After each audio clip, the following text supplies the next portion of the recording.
BJP में शामिल होने के बाद से ही परमपाल कौर सिद्धू की मुश्किलें कम होने का नाम नहीं ले रही हैं। एक के बाद एक विवाद लगातार सामने आ रहे हैं। पहले परमपाल के इस्तीफे से विवाद खड़ा हुआ और फिर तुरंत ड्यूटी ज्वाइन करने के लेटर ने सनसनी मचा दी। या यूं कहें कि पंजाब सरकार को अपने लोग बीजेपी में शामिल होना रास नहीं आ रहा है। ऐसा क्यों कहा जा रहा है, ये जानने के लिए पूरे मामले को विस्तार से जानना होगा।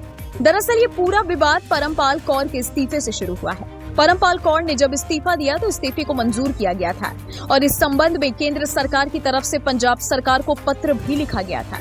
लेकिन मंगलवार को पंजाब सरकार ने परमपाल कौर के वीआरएस को रिजेक्ट कर दिया था।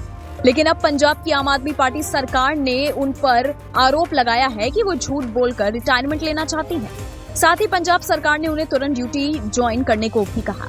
पंजाब सरकार का कहना है कि परमपाल कौर का नोटिस पीरियड माफ नहीं किया जाएगा। विस्तार से इस पूरे मामले की बात करें तो पिछले महीने परमपाल कौर ने वीआरएस के लिए केंद्र से मंजूरी मांगी थी। केंद्र से मंजूरी मिलने के बाद 11 अप्रैल को वो बीजेपी में शामिल हो गए। अगले दिन पंजाब के मुख्यमंत्री भगवंत मान ने बताया कि राज्य सरकार ने उनका इस्तीफा मंजूर ही नहीं किया है। आपको बता दें कि परमपाल कौर आईएएस अफसर है। 2011 बैच के आईएएस अफसर परमपाल कौर ने पिछले महीने वीआरएस लिया था। वो भटिंडा सीट से बीजेपी के टिकट पर चुनाव लड़ रहे हैं। परमपाल कौर अकाली दल के नेता सिकंदर सिंह मलूका की बहू है। उन्होंने अपनी वीआरएस एप्लीकेशन में मां की तबीयत खराब होने का दावा किया था, लेकिन पंजाब सरकार ने इस पर सवाल उठाए और कहा कि वो झूठ बोलकर रिटायरमेंट लेना चाहती। पंजाब सरकार की ओर से परमपाल कौर को एक चिट्ठी भेजी गई जिसमें लिखा था, आपने कहा था कि आपकी मां 81 साल की हैं और उनका स्वास्थ्य अच्छा नहीं रहता।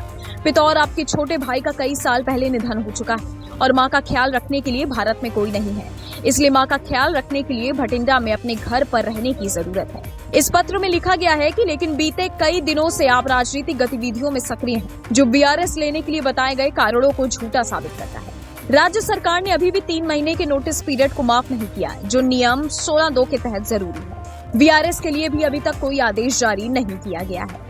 अब ऐसा क्यों किया गया है, इसके जवाब में पंजाब सरकार का कहना है कि राज्य में आईएएस की कमी है। 231 की बजाय 192 आईएएस ही पंजाब के पास है। पंजाब सरकार ने परमपाल कौर को तुरंत ड्यूटी ज्वाइन करने के आदेश दिए हैं। ऐसा नहीं करने पर जरूरी कार्रवाई करने की चेतावनी भी दी गई है। चलते चलते आपको बता दें कि कोई भी व्यक्ति अगर सरकारी नौकरी में है तो उसके न सिर्फ चुनाव लड़ने बल्कि किसी भी राजनीतिक गतिविधि में शामिल होने पर भी रोक रहती है, फिर चाहे वो आईएएस हो या फिर आईपीएस अफसर। केंद्र सरकार के अफसरों और कर्मचारियों पर सेंट्रल सिविल सर्विसेज रूल्स 1964 के तहत चुनाव लड़ने पर रोक है। लेकिन अगर कोई भी सरकारी अफसर या कर्मचारी को चुनाव लड़ना है तो ये शर्त होती है कि या तो उसने पद से इस्तीफा दिया हो या फिर रिटायर हो गया हो।